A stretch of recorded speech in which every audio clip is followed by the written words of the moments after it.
வணக்கம். கலாம் ஆண்டு 6 மாதம் 4 நாள் 10 வெள்ளிக்கிழமை ஜனவரி 23, 2026. இன்றைய நம்பிக்கை செய்திகள். தமிழகத்தில் ஒரு கிராம சபை விழிப்புணர்வோடு நடைபெற தயாராகிறது. ஆம், தேனி மாவட்டம் எரச்சக்கநாயக்கனூர் தான் அந்த கிராமம். கடந்த 6 மாதத்திற்கும் மேலாக கிராம வளர்ச்சி குழுவை உருவாக்கி நல்லூர் வட்டத்தின் வைய தலைமைக்குள் முகாமில் பயிற்சி பெற்று தொடர்ந்து வாரந்தோறும் சந்தித்து செயல்பட்டு வந்ததன் காரணமாக ஜனவரி 26 நடைபெறவிருக்கும் கிராம சபையில் வடை டீக்காக அல்லாமல் 100 நாள் பணியாளர்கள் மட்டுமின்றி முதல் முறையாக கிராம அதிகாரத்தை அறிந்த மக்களாக கலந்து கொள்ள செய்யும் முன் தயாரிப்பில் கிராம வளர்ச்சி குழு பொறுப்பாளர் பழனிசாமி.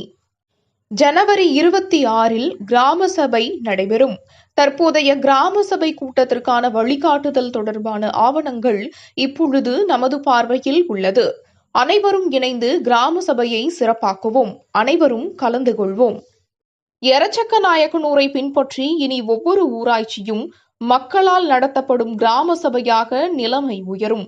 நல்லூர் வட்டத்தின் கடந்த 8 ஆண்டுகால இடைவிடாத செயல்பாடுகள் முளைவிட ஆரம்பித்துள்ளது என்று கிராம கள பொறுப்பாளர் பிரபு தெரிவித்தார். ஆவலோடு எதிர்பார்த்திருந்த வழிகாட்டுதல். RS நல்லபெருமாள் அவர்களது மரணத்தால் இழந்தோம். லட்சிய ஆசிரியை காந்திமதி வருத்தம். நிகழும் ஜனவரி மாதம் 24, 25 ஆகிய 2 தினங்கள் மாணவர்களுக்கு ஆசிரியர்கள் அறிவுபூர்வமாக மட்டுமின்றி உணர்வுபூர்வமாக கல்வி கற்பிக்கும் முறைமை பற்றி லட்சிய ஆசிரியர்களுக்கு பயிற்சி அளிக்க ஓய்வு பெற்ற நல்லாசிரியர் RS நல்லபெருமாள் அவர்களுக்கு நல்லூர் வட்டத்தின் மாநில பொறுப்பாளர் முத்துகிருஷ்ணன் அவர்கள் அழைப்பு விடுத்திருந்தார். சென்னை அசோக் நகர் கலாம் பாசறை கல்ப விருஷா மாணவர்கள் மையத்தில் இச்சிறப்பான பயிற்சி நடைபெறுவதாக இருந்த நிலையில் தெய்வ திரு நல்ல பெருமாள் அவர்கள் ஜனவரி 10, 2026 சனிக்கிழமை அன்று இயற்கை எய்தினார்.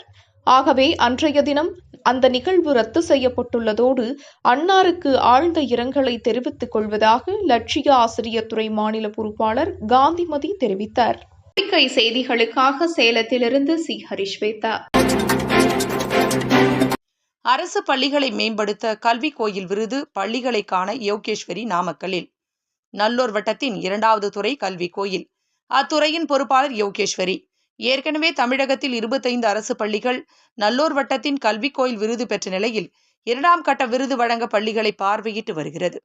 ஜனவரி 19 அன்று திருத்தணியிலிருந்து நாமக்கல் சென்ற யோகேஸ்வரி சேந்தமங்கலம் அரசினர் பெண்கள் மேல்நிலைப்பள்ளி, வெள்ளக்கல்பட்டி ஊராட்சி ஒன்றிய நடுநிலைப்பள்ளி, இராப்பட்டினம் அரசினர் மேல்நிலைப்பள்ளி, ராசிபுரம் வி நகர் நகராட்சி நடுநிலைப்பள்ளி ஆகியவற்றை லட்சிய ஆசிரியர் சா. காந்திமதி அவர்களுடன் தாமும் கலந்து கொண்டு பள்ளிகளின் சிறப்பு அம்சங்களை தரிசித்ததாகவும் அப்போது அப்பள்ளிகளின் தலைமை ஆசிரியர் மற்றும் ஆசிரிய பெருமக்கள் மகிழ்ச்சியுடன் வரவேற்பதாகவும் நல்லூர் வட்டம் நாமக்கல் மாவட்ட பொறுப்பாளர் வழக்கறிஞர் சிவலீலா ஜோதி தெரிவித்தார்.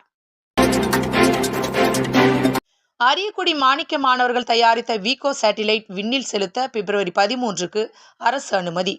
சிவகங்கை மாவட்டம் அரியக்குடி அரசினர் மேல்நிலைப் பள்ளி மாணிக்க மாணவர்கள் 10 பேர் குழுவாக கடந்த 1 ஆண்டு கால ஆராய்ச்சியில் மாணவர் கல்விக்கும் விவசாயத்துக்கும் பயன்படும் வகையில் சிறிய ரக பலூனில் இயங்கும் செயற்கைக்கோளை வெற்றிகரமாக உருவாக்கியுள்ளனர். இம்முயற்சிக்காக சந்திராயன் வெற்றி நாயகர் டாக்டர் மயில்சாமி அண்ணாதுரை அவர்களின் பாராட்டுகளையும் பெற்ற செய்தி ஏற்கனவே நம்பிக்கை செய்தியில் இடம்பெற்றுள்ளது. விஸ்வேஸ்வர் கோபாலசாமி நாயுடு ஆகியோர்களுக்கு மரியாதை செலுத்தும் விதமாக வீகோ சேட்டிலைட் என்று பெயர் சூட்டியுள்ளனர். இதை விண்ணில் செலுத்த அரசின் அனுமதிக்காக காத்திருந்து தற்போது பிப்ரவரி 13ஆம் தேதி செலுத்த அனுமதி அளிக்கப்பட்டுள்ளது. மாணவர்களின் இத்தகைய கண்டுபிடிப்புகளை ஊக்குவிக்கும் விதமாக தி சென்னை சில்க்ஸ் மற்றும் ஸ்ரீகுமரன் தங்க மாளிகை நிறுவனம் இதன் செலவினங்களுக்காக பொறுப்பேற்றுக் கொள்வதாக அதன் நிர்வாக இயக்குநர் விநாயகம் அவர்கள் அறிவித்தது மட்டுமன்றி உடனடியாக ரூபாய் 1 லட்சத்தை முன்பணமாக இக்குழுவினருக்கு அனுப்பி வைத்துள்ளார். அரசு பள்ளி மாணவர்களுக்கு பெருமை சேர்க்கும் இந்த சிறப்பு நிகழ்வை கண்டு மகிழ பல பிரமுகர்களும் நல்லூர் வட்டத்தின் பொறுப்பாளர்களும் வருகை தரவிருப்பதாக இக்குழுவின் பொறுப்பாளர் விஷ்ணு தெரிவித்தார்.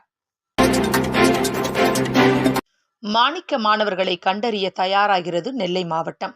நெல்லை மாவட்ட பொறுப்பாளர் பசுபதி, தூத்துக்குடி மாவட்ட பொறுப்பாளர் சோமசுந்தரம் இருவரும் ஜனவரி 21, 2026 புதன்கிழமை மாணிக்க மாணவர்களை கண்டறியும் நிகழ்ச்சிக்காக பள்ளிகளின் தலைமை ஆசிரியர்களை சந்திக்க தூத்துக்குடி மாவட்ட பொறுப்பாளர் சோமசுந்தரம், நெல்லை மாவட்ட பொறுப்பாளர் பசுபதி ஆகியோரின் பயணத்தில் தென்காசி மாவட்டம் இளஞ்சி ராமசாமி பிள்ளை அரசு உதவி பெறும் மேல்நிலைப்பள்ளி தலைமை ஆசிரியர் திரு ஆறுமுகம், அமர் சேவா சங்கம் சிவ சரஸ்வதி மேல்நிலைப்பள்ளி தலைமை ஆசிரியர் திருமதி கீதா ரமேஷ், தென்காசி மாவட்டம் கடையம் சத்திரம் பாரதி அரசு உயர்நிலைப்பள்ளி தலைமை ஆசிரியர் ராமலட்சுமி, தென்காசி மாவட்டம் கடையம் சத்திரம் பாரதி அரசு மேல்நிலைப்பள்ளி தலைமை ஆசிரியை மீரா ஆகியோரை சந்தித்து மாணிக்க மாணவர்களை கண்டறியும் கலந்துரையாடலுக்காக பேசியபோது அனைத்து தலைமை ஆசிரியர் பெருமக்களும் மிக்க ஆர்வத்துடன் இந்த நல்ல செயல் திட்டத்தை உடனே செயல்படுத்த ஆர்வம் தெரிவித்தனர்.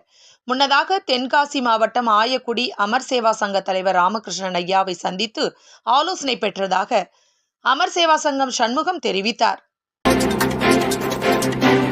உலக அமைதிக்காக ஒரு நிமிட அமைதி. இன்றைய தினம் திருவள்ளூர் மாவட்டம் போனி மாங்காடு அரசினர் மேல்நிலைப் பள்ளியில் சக ஆசிரியர்கள் வகுப்பு மாணவர்களுடன் உலக அமைதிக்காக ஒரு நிமிட அமைதி கடைபிடிக்கப்பட்டது என்று யோகேஸ்வரி தெரிவித்தார். செய்திகளுக்காக புதுச்சேரியிலிருந்து ஜூலிதாஸ். காணொளி தொகுப்பு தனசேகரன்.